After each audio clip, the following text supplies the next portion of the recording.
There's always a political hook to everything you have to consider. Yeah, of course, one can't deny that. Yes. But as long as one understands that Yes. some of that has to be for, perhaps appeasing voters or for particular strongholds in Yes. the political structure, but as long as that doesn't overshadow the overarching Yes. necessity to create economic sustainability.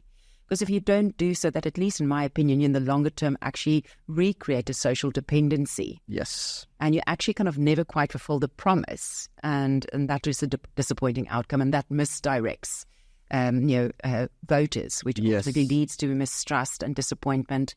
And yes, lack of confidence in leadership. I think we mentioned in a few times in the previous episode this kind of avoiding the need for dependency, creating something more sustainable.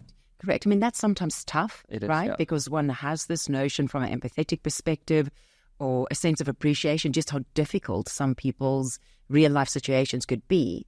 But unfortunately, philanthropy at some stage need to help. If people are so destitute, of course, you need to kind of provide that there's some means through which these people can survive. But the real way that you help them is to create and enable opportunities for employment, even extremely small and humble versions of that. But it's to get to them to a place where they can sustain their own life and have a sense of pride, Yes. and a sense of purpose in that, as opposed to a state of dependency, and almost kind of create almost a reliance and a victimhood relationship with their public sector. I love the aspect or the idea of purpose.